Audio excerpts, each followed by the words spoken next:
The world is full of haunted places. In today's episode of Bedtime Chillers, we're visiting 5 of the most haunted locations on Earth. From the darkness of the mines to the narrow corridors of the asylum. Turn off the lights, lock your door, and crawl under the covers, because you're watching Bedtime Chillers.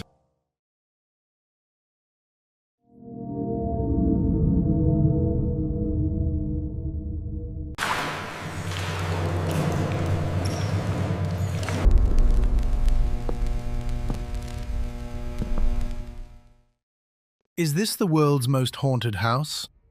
Imagine taking a deep breath, but instead of oxygen, it feels as if you are inhaling pure sorrow. You are standing at the end of a 500-foot-long concrete tunnel known as the Death Chute. Here, in total darkness, tens of thousands of bodies were rolled out in silence so that the living patients wouldn't see how swiftly death harvested its victims. But what truly curdles the blood isn't the story of those who died, but the reports of those who never left. From the little boy who asks you to play in the empty corridors to the grotesque creature known as the Creeper, a shadow that doesn't walk upright but crawls along the walls and ceilings in search of its next visitor. Today on Bedtime Chillers, we step behind the shattered windows of Waverly Hills Sanatorium.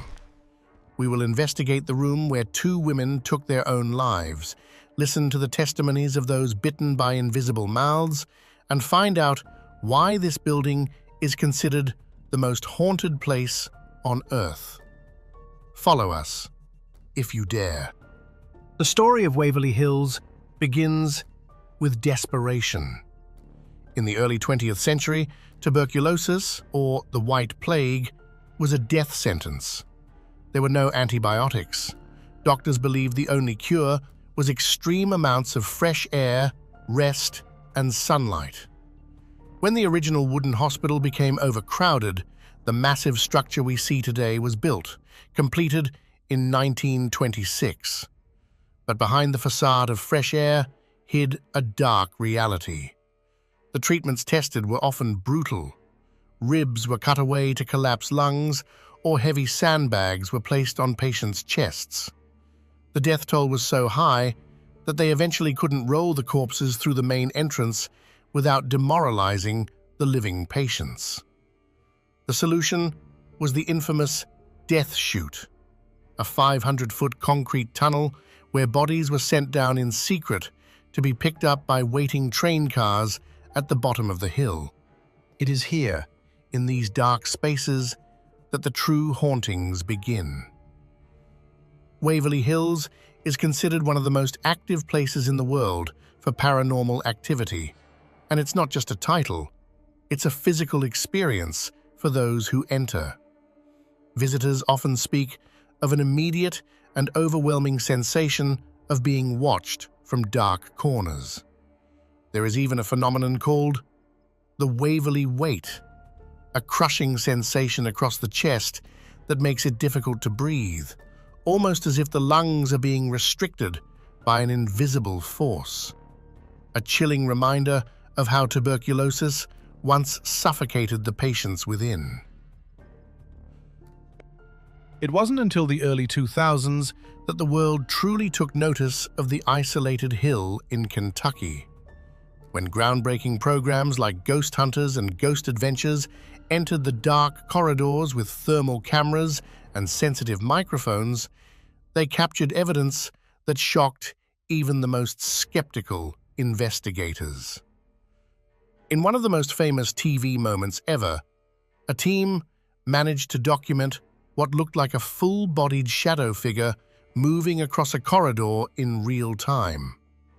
These broadcasts instantly transformed Waverly Hills from a forgotten ruin into a global site of pilgrimage for anyone seeking the truth about what lies beyond death. Even today, in 2026, new generations of investigators continue to journey here in hopes of capturing that same kind of impossible evidence on film. One of the most heartbreaking and well-documented testimonies concerns a little boy called Timmy. He is said to have been a 6-year-old patient whose parents were also hospitalized with tuberculosis, leaving him alone. According to some tragic legends, he fell from the roof to his death, but his spirit seems to have stayed behind to play. Hundreds of investigators over the years have sought contact with him, often using simple toys. There are countless clips where balls placed in empty corridors suddenly begin to roll on their own, stop, and then roll back toward the investigator, as if an invisible child is responding to the game. It's not just balls. People have heard the sound of small feet running on the upper floors and a distant, faint child's laughter echoing through the desolate halls. Some visitors have even felt small, ice-cold hands fumbling for their own as they moved through the darkness. But Timmy isn't the only child at Waverley. In the third-floor solarium, a little girl named Mary is often seen running back and forth, as if she is still trying to catch the sunlight that doctors hoped would cure her. This playful energy stands in sharp contrast to the more aggressive forces on the 4th floor, where visitors have testified to being pushed, having their hair pulled, or even being bitten by invisible entities. It is a place where the suffering of history isn't just written on the walls, but actively interacts with the living. Not all entities lingering at Waverley Hills Are as innocent or playful as Timmy. When you step onto the 4th floor, the atmosphere changes drastically. The air grows colder, denser, and a sense of genuine malice begins to crawl up your spine. It is here, in the interminable corridors, that reports of shadow people are most frequent. These aren't ordinary shadows caused by tricks of the light, but figures of compact darkness that seem to absorb all light around them. They are often described as peepers, who poke their heads out from empty patient rooms to observe visitors, only to quickly retreat when a flashlight is aimed at them. However, the most terrifying testimony from the entire sanatorium concerns the creature that investigators and visitors have dubbed the Creeper. Unlike the upright shadow figures, this entity moves in a way that defies human anatomy. Witnesses describe it as a dark form moving on all fours, like a giant spider or a human with broken, backward-turned limbs. It is often seen crawling at an unnatural speed along the walls or even the ceiling, accompanied by a sound like and a low, animalistic growl. One investigator recounted seeing the creeper manifest at the end of a hallway. It fixed its glowing red eyes on him and then rushed forward at a jerky, frenzied pace, only to dissolve into nothingness just before reaching his feet. The experience leaves behind a feeling of total, paralyzing dread that lingers long after leaving the floor. Moving up to the 5th floor, you reach the most infamous spot in the building, room 502. This room carries a weight that feels purely physical. It was here, in 1928, that a 29-year-old nurse was found hanging from a light fixture. According to documentation and local legends, she was unmarried and pregnant. A terrible scandal in the strict society of that time, believed to have driven her to desperation. But the tragedy of room 502 didn't end there. Just 4 years later, in 1932, another nurse reportedly jumped from the roof just outside the same room. People have speculated whether she jumped of her own accord or was pushed by an invisible force lingering from the first death. Today, room 502 is the center of an extremely hostile energy. Visitors who cross the threshold often report sudden panic attacks, a feeling of being strangled, or an inexplainable, icy chill. There are several documented cases of people fainting without warning inside the room. Most frightening are the electronic voice phenomena, or EVPs, captured here.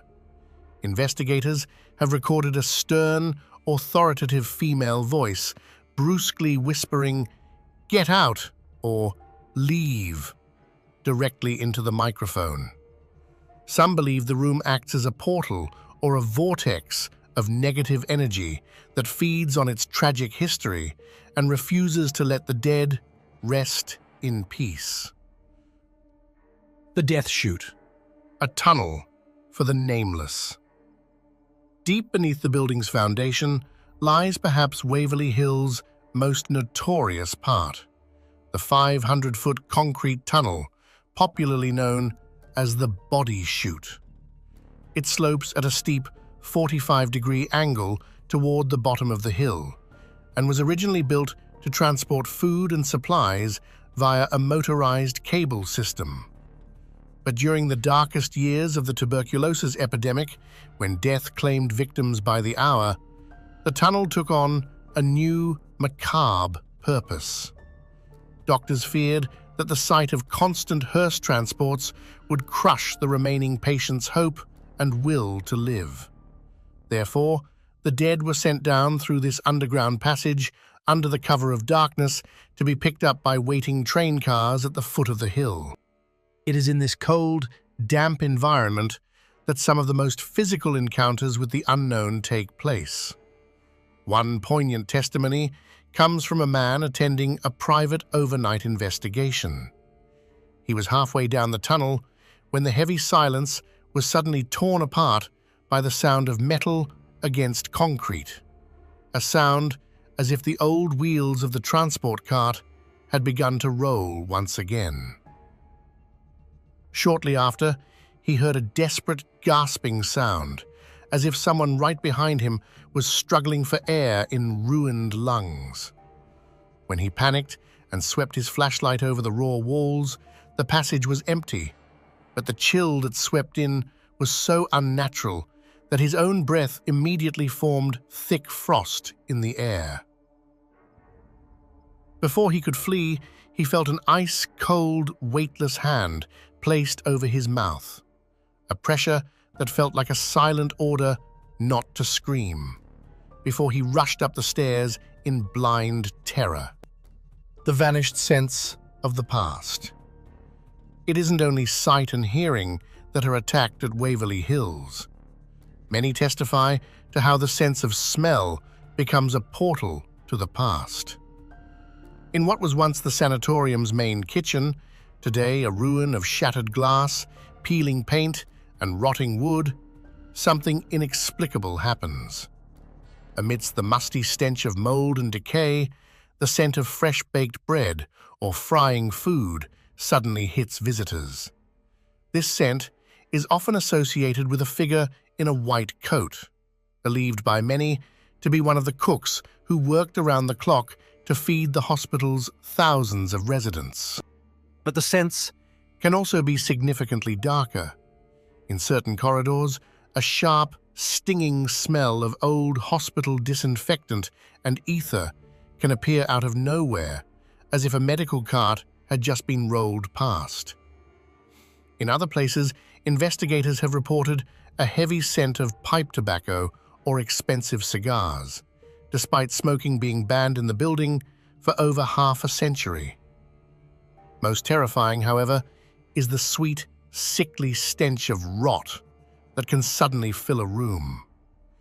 It is a smell that cannot be washed from memory, and it often appears in connection with sightings of the dark shadow creatures, as if they carry with them the scent of the grave they refuse to rest in. Today, Waverly Hills lives on, no longer as a hospital for the dying, but as a massive historical monument and a beacon for the unexplained. The gates are now open to the public, but stepping behind those brick walls is described by many as stepping entirely out of time. The current owners have dedicated decades to saving this Gothic ruin from total collapse. It is a Herculean battle against time, weathered wood, and the forces of nature, but there is a constant, almost electric tension between the physical restoration and the spiritual presence. Workers often tell of leaving their tools in a locked room only to find them scattered in a circle in another part of the building the next morning. It seems the more one touches the walls and tries to renew the place, the more life is awakened in the souls who refuse to be renovated away. For those seeking proof of an afterlife, the options for visiting are broad.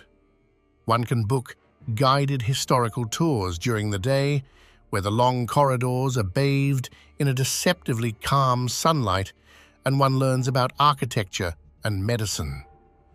But it is at night that Waverly Hills shows its true face.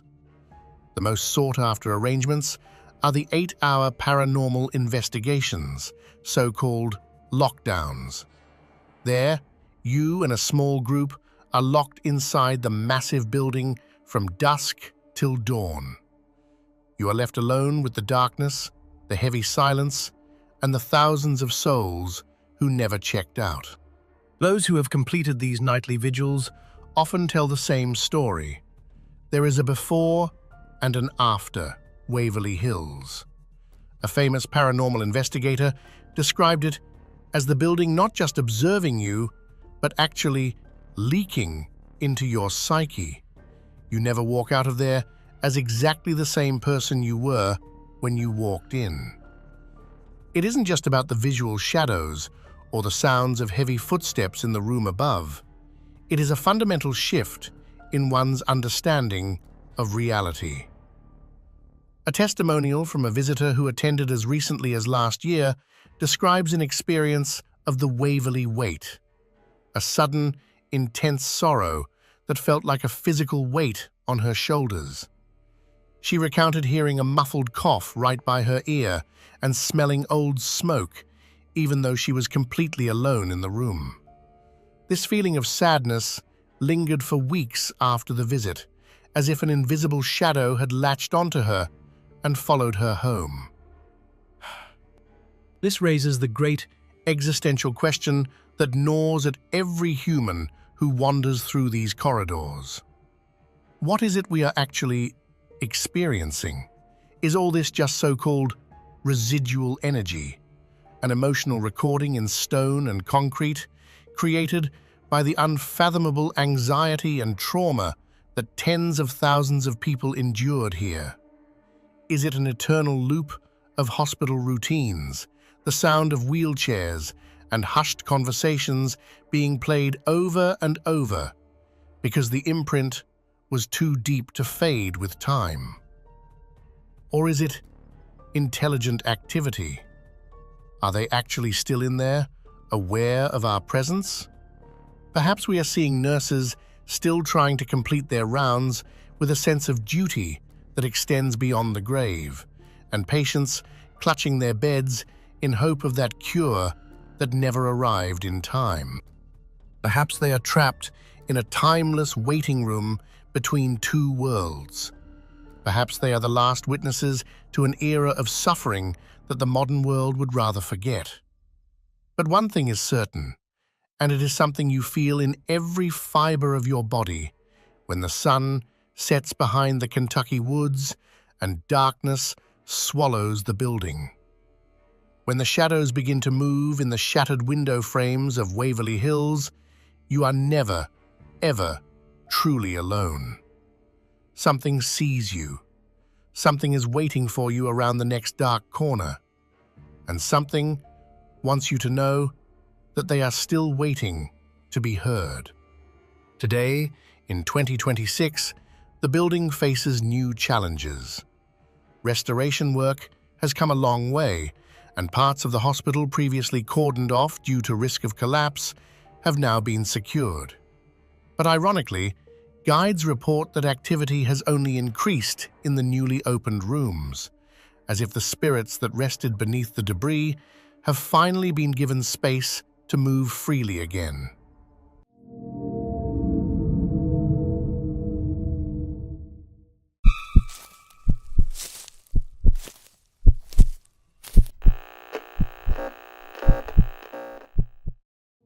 Have you ever felt a cold so intense it feels as if the blood is freezing in your veins, even as the sun blazes? Have you heard the sound of heavy footsteps in an empty room, or whispers from a creature that should not exist? Welcome to Bedtime Chillers. Tonight, we shall visit two of Sweden's most haunted locations, places where historical traumas are not just written in books, but etched into the very fabric of reality. We begin at Musseberg in Falköping, where ancient warriors guard their walls and where the victims of Gallow Hill still seem to dangle in invisible nooses. But we won't stop there. We travel onward to Kalmar Castle, the key to the north, where royal madness, witch trials, and prisoners buried alive have created paranormal activity unparalleled in our country. Why do some souls refuse to leave us? Is it possible that stone and earth act as an archive for human suffering? Today, we go behind the cordons to listen to terrifying testimonies and meet the entities that refuse to rest. Hold on tight. The journey into the darkness begins now. From the deadly silence of Gallow Hill to the echoing insanity of Kalmar Castle. We are now standing on the plateau mountain of Musseberg in Falköping, a place known for its beauty, but beneath the surface lies something significantly darker. Up here, on Stora Björkeberget, two worlds of death meet. We have the ancient hill fort, its walls raised by people fighting for their lives over 1,500 years ago. And we have Gallow Hill, the official execution site for the town and district of Falköping. This isn't just a historical site.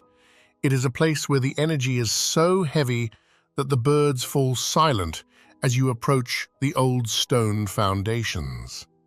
Here, people have been parted from their heads, dangled from the noose before mocking gazers, and buried in unholy ground, doomed never to find peace within the sanctuary of a churchyard. Today, we are going deep. We will talk about specific fates, the role of the executioner on the mountain, and the dozens of testimonies from hikers, campers, and locals who swear they have seen something that cannot be explained.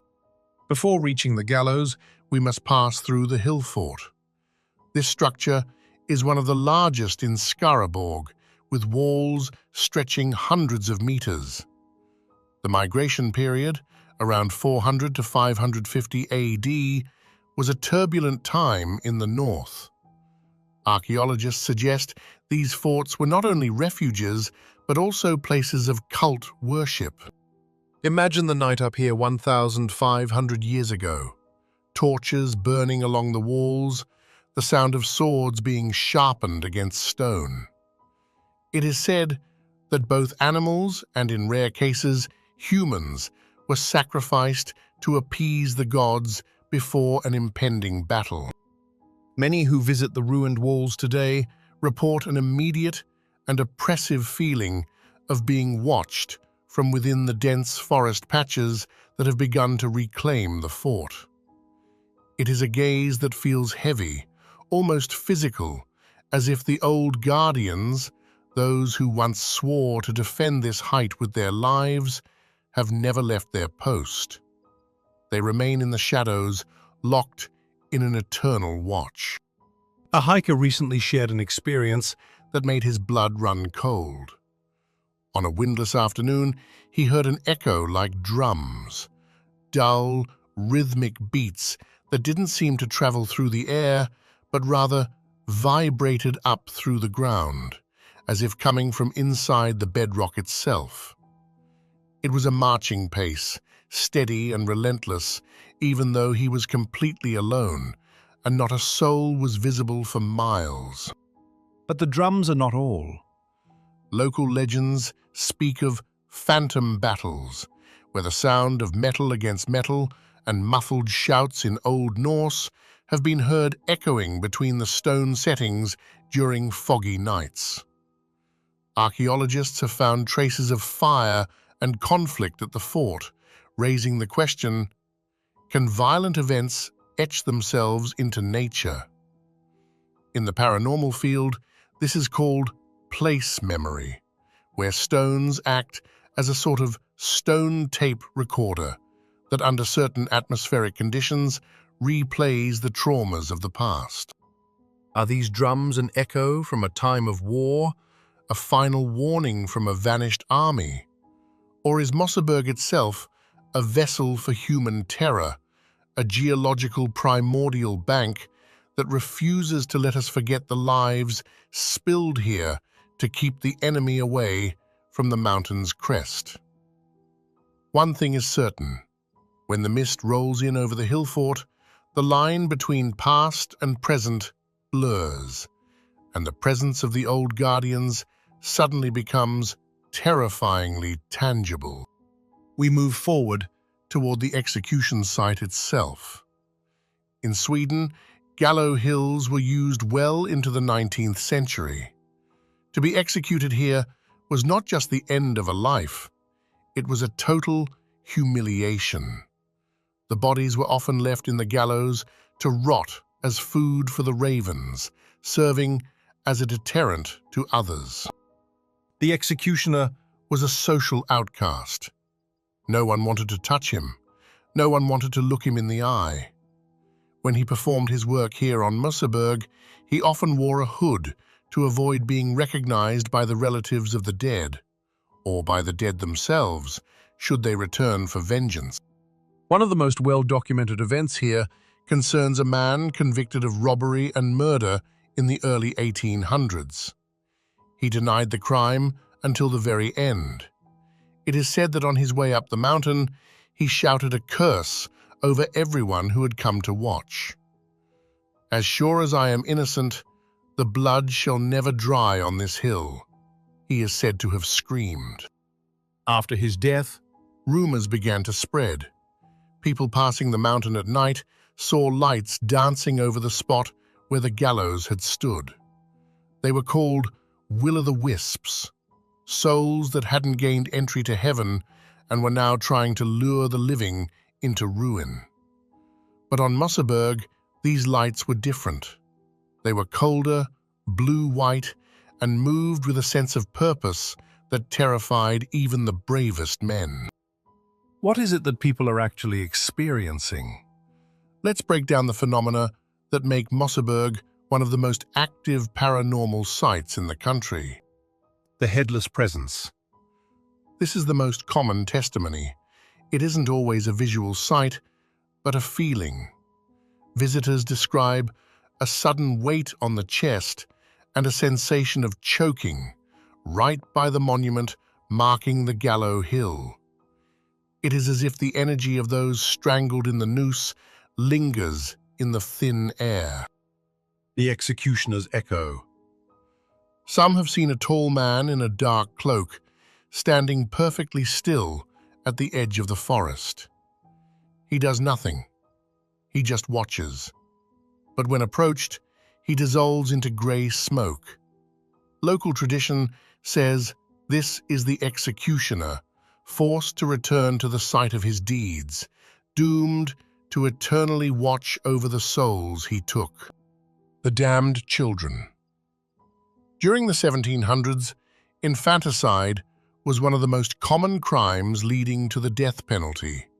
The mothers were executed, and their infants were often buried in simple pits on or right next to the execution site. Testimonies speak of a sound resembling a baby's wail, which turns into a shrill laugh when one tries to find the source. A group of paranormal investigators here a few years ago recorded an EVP, electronic voice phenomenon, that clearly whispers the word "mama," followed by a sound like a noose being tightened. Let's listen to some of the most detailed stories we've received. A former employee of a nearby business shares, "I often took evening walks up toward the hill fort. One evening in November, The fog was so thick I could barely see my own feet. Suddenly, I heard the sound of heavy boots clumping against the rock floor behind me. I stopped.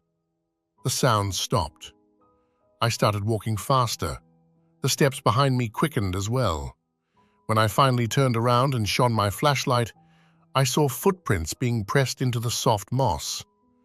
But there was no one there. It was as if an invisible giant was hunting me away from the Gallow Hill. Another testimony comes from someone who visited the site with their partner. We were sitting by the monument drinking coffee. Suddenly, it went completely silent. Not a breeze, not a bird. Then I felt someone pull my hair, hard. My partner saw it happen. My head was jerked back as if someone was standing behind me. We packed up in 3 seconds and ran. When we got to the car, we saw that I had 3 distinct red finger marks on my neck. We are never going back there. There are also those who speak of scents, a specific smell of old iron and rancid fat that sometimes sweeps over the hill fort walls. In the paranormal world, scents are said to be a strong sign of a residual haunting, an event recorded in the location's energy that plays back over and over again. Mosseberg is a place of contrasts. Between the beautiful views over Västergötland and the dark abyss of its history. Gallow Hill and the hill fort remind us that we are never entirely alone with our history. The memory of the earth is long, and in places like this, the dead seem to have a voice that still reaches us. Did Johannes dare to look out over Falköping before he died? Who was the grey figure before he lost his face to history? We may never know for sure, but one thing is certain. Mosseberg carries secrets that do not want to be discovered. The next time you take a pleasant Sunday stroll up here, spare a thought for those who never got to leave the mountain. And if you feel a sudden chill against your neck, don't turn around. Just keep walking. Location number 2. Kalmar Castle. For over 800 years, this stronghold has stood as a final outpost against the enemy. But the most brutal battles were not fought on the ramparts. They took place in the damp cellar holes, in the isolated towers, and in the royal bedchambers where madness took a firm grip on Sweden's most powerful men. We are talking about a castle where the walls are soaked in the blood, sweat, and tears of prisoners of war, witches, and convicted murderers. But we are also talking about a place where the dead do not have the sense to stay in their graves. Today, we are going deeper than any tour guide dares. We will investigate specific phenomena: the White Lady, the Headless King, and the whispers that cause grown men to flee the castle's interior in a panic. Stay with us, because now we are unlocking the gates to Kalmar Castle, for real. We begin our walk in the most politically charged and heavy parts of the castle, where the brilliance of royal splendor is overshadowed by a deeply tragic history. During the 1560s, Kalmar Castle served as a golden cage for King Erik XIV. Erik was a Renaissance prince of rare caliber, highly intelligent, artistically gifted, and linguistically skilled. But behind the polished facade hid a darkness that gradually consumed him. His reign was marked by escalating paranoia bordering on pure insanity, a mental instability often described in history books as Erik's madness.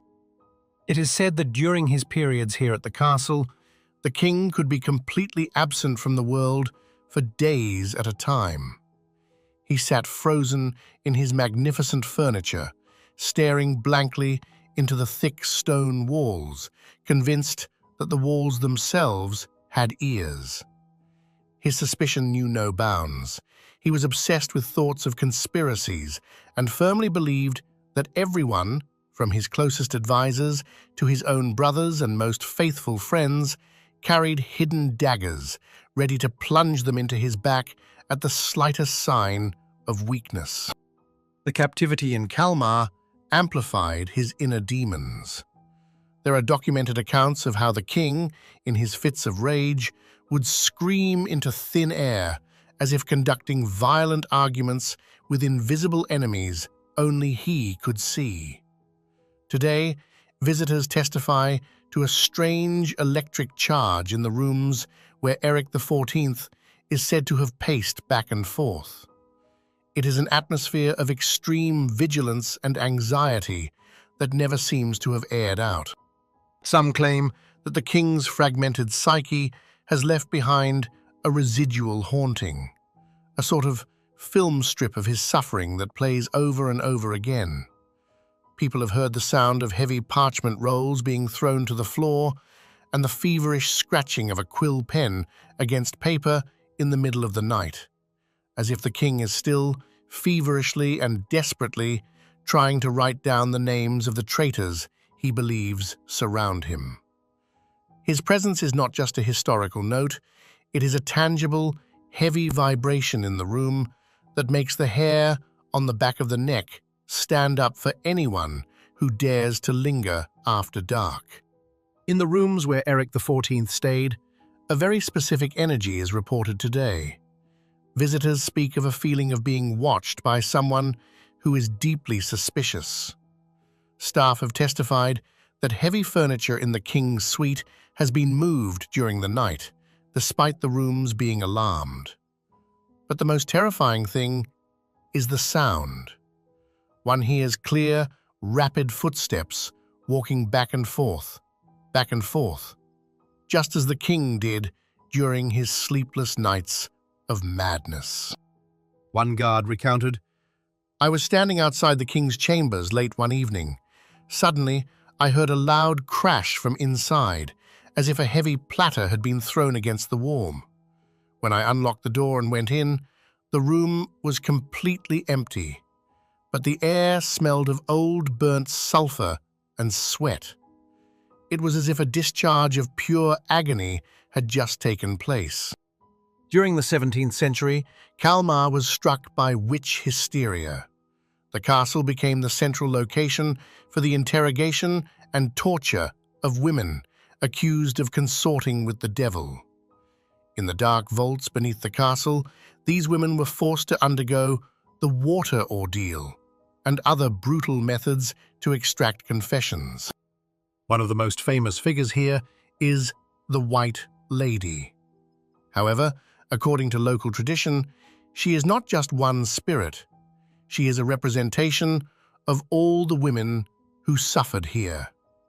Many believe the most active entity is a woman named Ellen, who was convicted of witchcraft and whose final days in the Women's Tower were filled with such terror that it has etched itself into the very molecules of the room.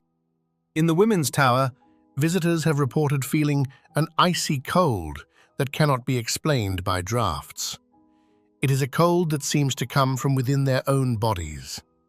Witnesses have seen a woman in white, tattered clothes standing at the window, gazing out toward the sea. When one tries to approach her, she turns around, and those who have seen her face describe it as a hole of pure darkness, as if all will to live has been sucked out of her. Now we move downward, to the parts of the castle where the sun never reaches. The Hole was one of the castle's most feared prisons. Prisoners were lowered into a deep shaft. There was no door, no way out. Down there, in the damp and darkness among rats and excrement, they had to wait for their judgment or their death. Here, the paranormal activity is of a completely different nature. It is not visual sightings, but auditory and physical. People standing near the shaft have heard a faint scratching like nails against stone coming from the depths. A very detailed testimony comes from a sanitation technician who worked near the dungeons. I was alone and was rolling up cables. Suddenly, I heard a hoarse, raspy voice right behind my shoulder whisper, "Let me out. I'm so cold." I froze into ice. It wasn't my imagination. I felt the warm breath against my neck. When I turned around, I was completely alone in the locked vault. I ran as fast as I possibly could and refused to go back down there without company. There are also reports of the black dog. It is said to be not just a shadow, but a physical presence. One tourist recounted feeling a large, heavy body brush against their legs in the darkness, just as a dog does, but when they shone their flashlight, there was absolutely nothing there. Even in the house of God, the castle chapel, there is no peace. The church is built on top of old burial vaults, and it is said that those buried there do not appreciate being stepped on by tourists. During a restoration in the 20th century, several skeletons were found under the floor. Since then, activity has increased. Visitors have seen figures in old-fashioned soldier uniforms standing lined up along the walls during services and concerts, only to fade away when the music stops. One of the most terrifying experiences is shared by a guide. It was after closing, and I was just making sure all the candles were extinguished in the church. At the very front by the altar, I saw a figure kneeling. I walked forward to say that we were closed, but the closer I got, the more I realized something was wrong. The figure had no head. It wore a magnificent 17th century costume, but where the head should have been, there was only an empty space. I felt a wave of grief wash over me, a grief so strong that I began to cry uncontrollably. When I blinked, the figure was gone. Kalmar Castle is a place where time has stood still. It is a portal to a time when life was cheap and death was a constant companion. Every time we cross the threshold of this castle, we also step into the territory of the dead. Is it Eric XIV, still wandering the corridors in his feverish hunt for traitors? Is it Aelin, still waiting at the window in the women's tower for a mercy that never came? We do not know for sure, but we know that those who visit Kalmar Castle rarely leave entirely unaffected. If you ever visit the castle, pay attention to the small things. The smell of old iron, the sudden chill, or the sound of a door locking even though no one touched it. The dead want to be heard. And here at Kalmar Castle, they speak louder than anywhere else.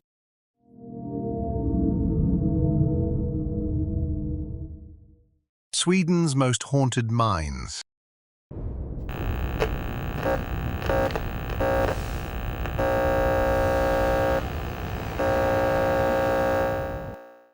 Tonight, we leave the daylight behind to descend into the deepest, darkest holes ever dug into Swedish soil. We are visiting two places where the silence is not just absolute, but directly threatening. Two locations that for centuries formed the backbone of the Swedish realm, but which hide secrets so dark they should never have seen the light of day. Imagine being hundreds of meters below the surface.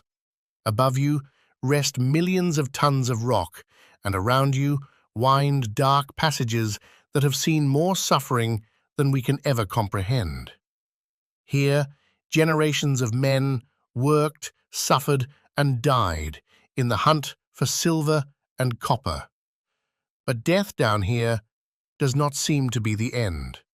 It is said that the mountain has a memory, that the walls have soaked up the last desperate breaths of those left behind in the darkness.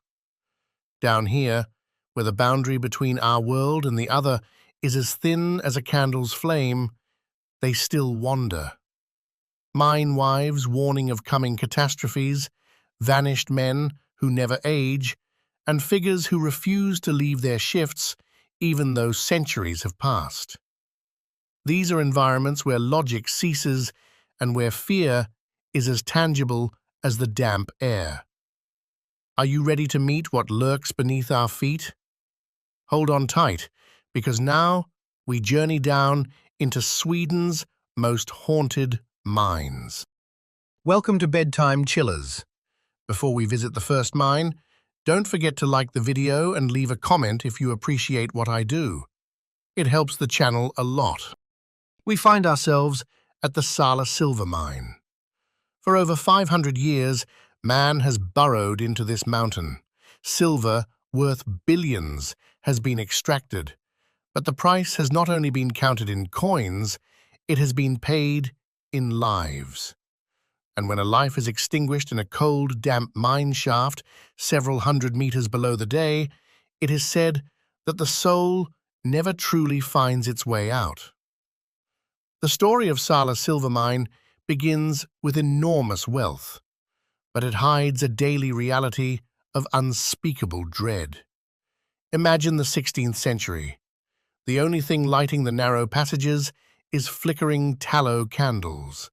The smoke from fire setting, where large bonfires were built against the rock to crack the stone, lay thick and toxic. Workers breathed in soot and sulfur day in and day out. Many did not live past 30. They died of consumption, were crushed under rockfalls, or fell headlong into bottomless shafts when their exhausted hands lost their grip on wet rope ladders. It is in this environment of suffering that these phenomena were born. Let's talk about the mine wife, Gruvfrun. She is not a fairy tale, she is a reality for those who work here. For centuries, miners have feared her wrath. The testimonies are countless. It is said she appears as a woman in dark, archaic clothing, but her face is often hidden in shadow. An old tale from the 1800s speaks of a miner who defied the ban on whistling in the mine. He laughed at the superstition and whistled a cheerful tune while working alone in a drift. Suddenly, his light went out. In the total darkness, he heard a freezing female voice whisper directly into his ear. "Here I sing, here you work." The man was later found trembling with terror, unable to ever return to the mountain. Even today, guides and visitors report inexplicable events that defy all logic. One of the most psychologically taxing places in the entire mine system is the Victoria Hall, located on the desolate 155-meter level. Although the hall is used today for festivities and concerts, it seems to carry an energy that does not want company. There are documented testimonies from experienced guides who, while preparing for visitors, experienced the room suddenly changing. They carefully set out rows of chairs and lit dozens of candles to create an atmosphere, only to leave the hall for a few short minutes to fetch a group. When they return, they are met with a sight that turns their blood to ice. Heavy chairs have been overturned or arranged in unnatural patterns, and every single candle flame has been extinguished simultaneously, even though the air in the mine is completely still and no other person has been on that level. But the physical discomfort in the Victoria Hall doesn't stop at moved furniture. Several people have testified to a specific icy sensation that starts at the neck and spreads down the spine. Most terrifying are the reports from those who have stood near the deep shafts. They describe how an invisible, powerful hand was suddenly placed between their shoulder blades and gave them a resolute shove toward the edge. It is a physical aggression that leaves the victims shaking for hours afterward. Some believe it is the mine wife attempting one final warning to show that human presence down here is unwanted, that we are disturbing the eternal rest the dead deserve. Others, more skeptical but deeply shaken, ask a darker question. Is what we experience not a warning, but an attempt at recruitment. Does she want us to step over the edge, fall through the darkness, and join the thousands of perished workers in the bottomless silence at the bottom of the mine? One thing is certain.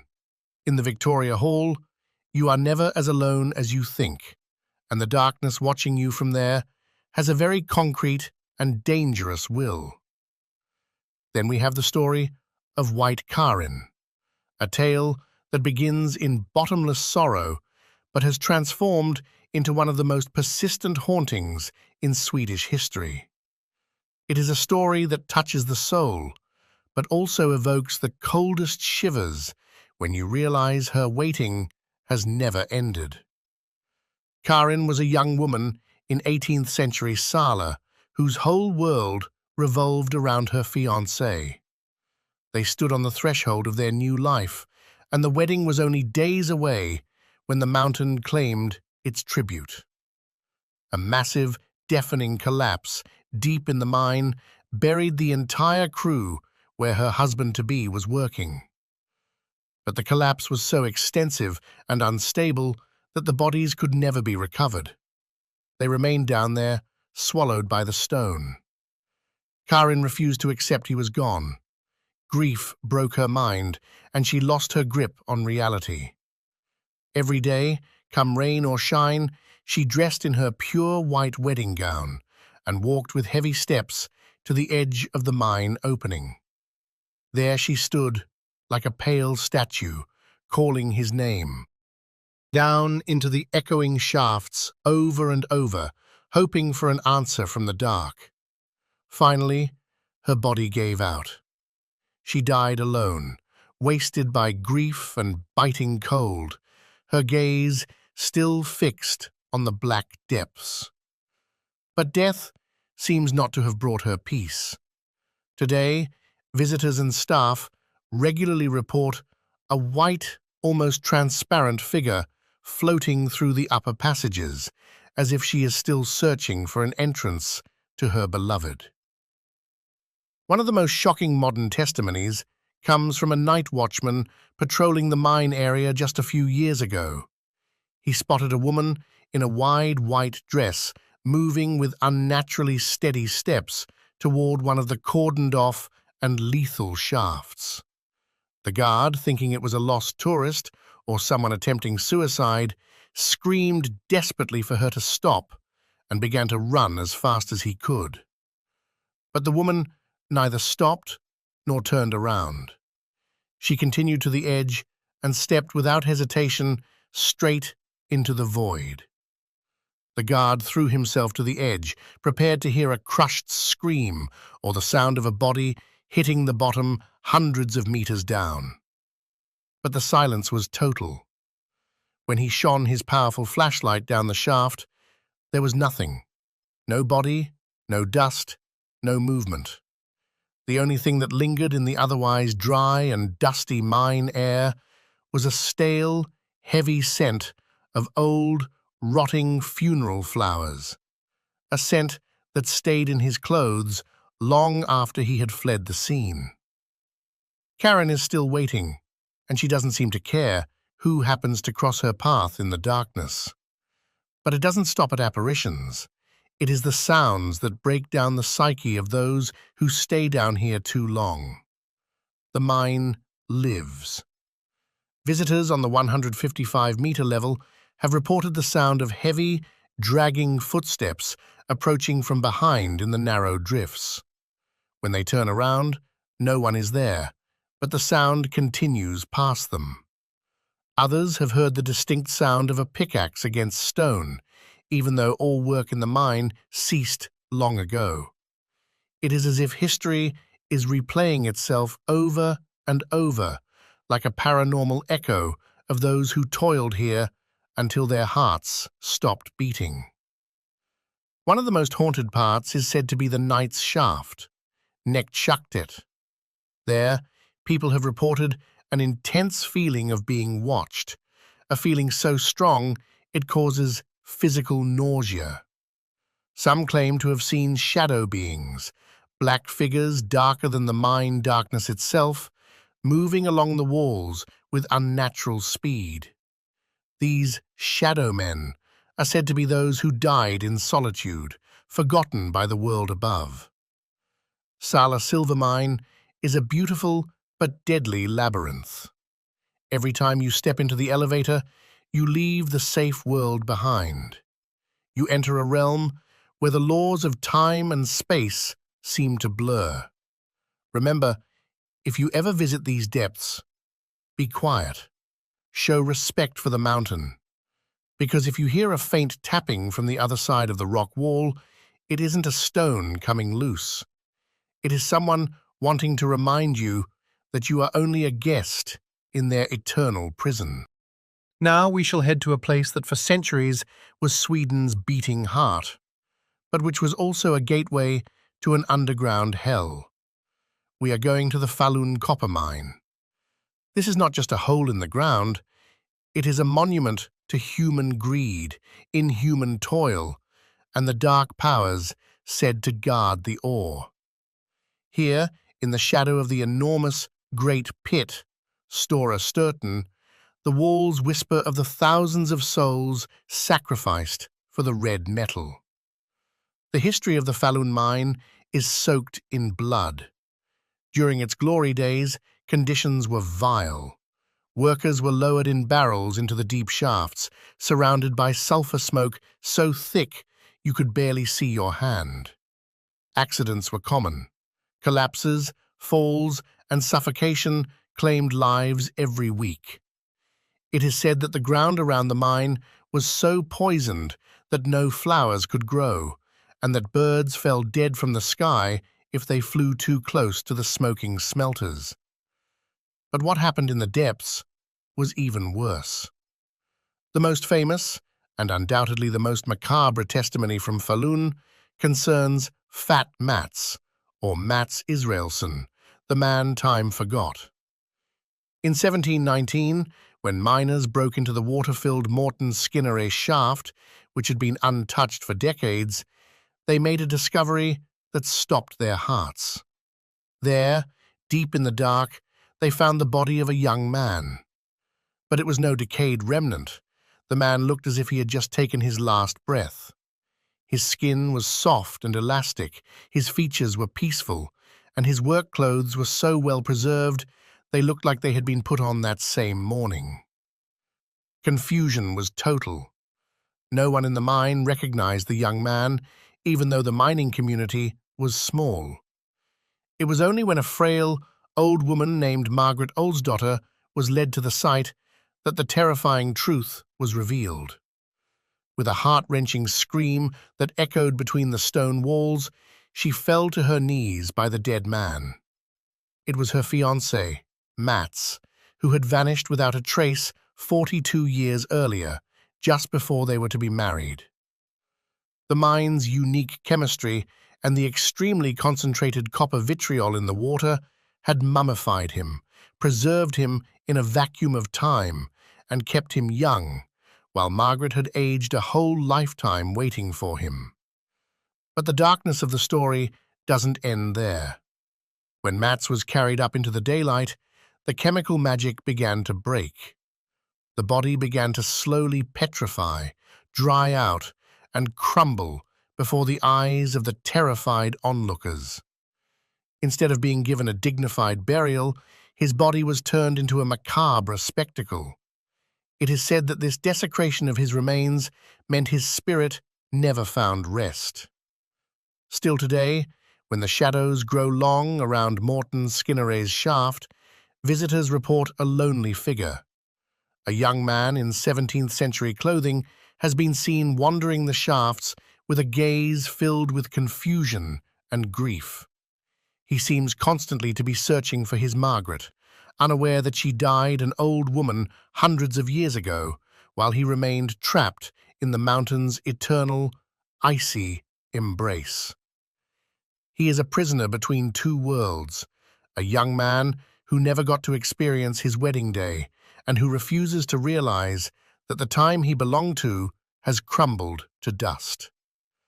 But Mats is not alone in the darkness. In the Falun mine, the mine wife is not just an old legend or a story for tourists. She is an unwritten law, a force that demands total submission. For centuries, she has been the true mistress of the mine, and those who work down here know that every step they take is by her grace. She is often described as a stately, almost otherworldly beautiful woman in a magnificent dress, but her attire carries a vital message. If she appears in white, it is said she is in good spirits, and the ore will flow. But woe to the unfortunate soul who meets the mine wife dressed in black.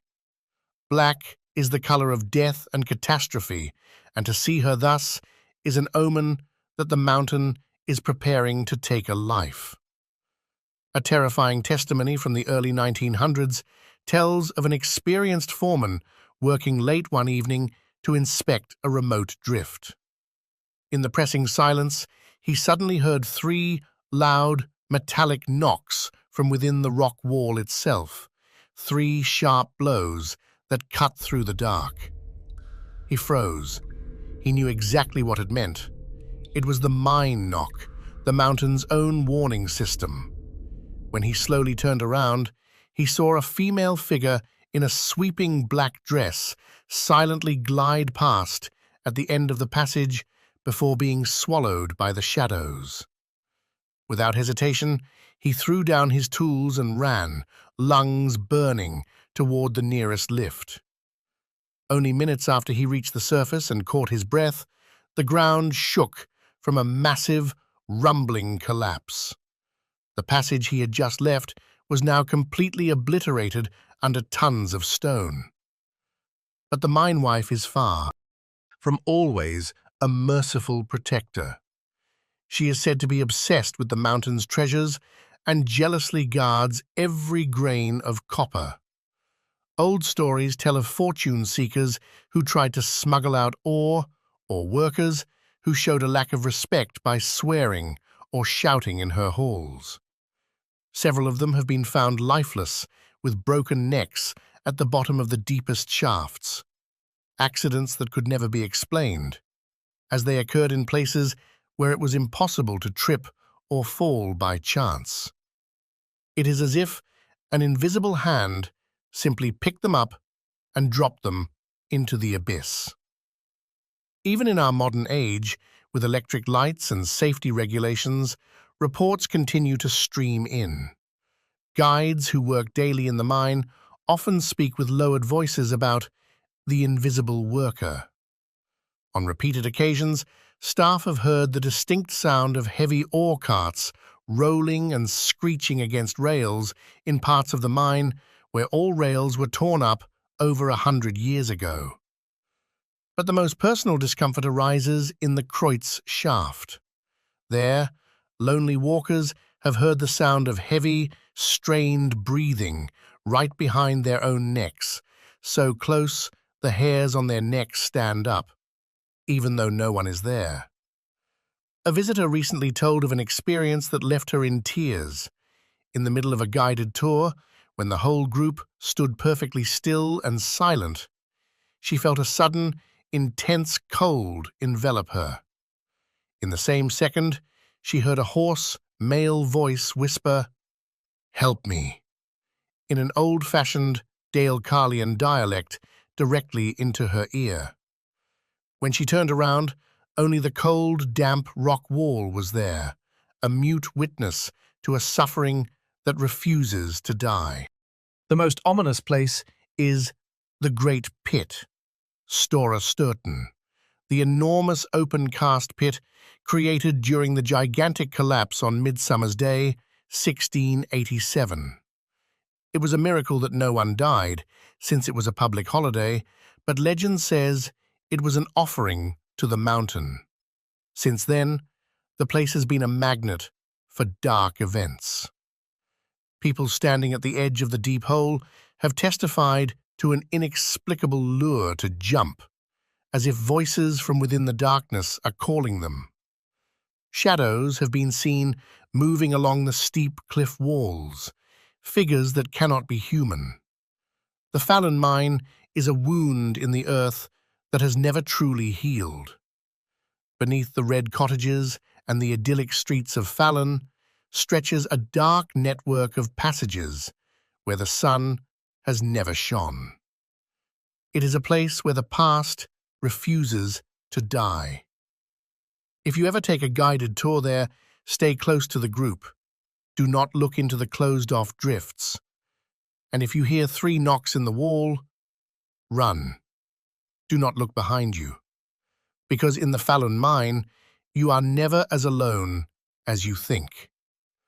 We have now traveled through miles of dark passages, from the silver-glinting labyrinths of Sala to the blood-red shafts of Fallon.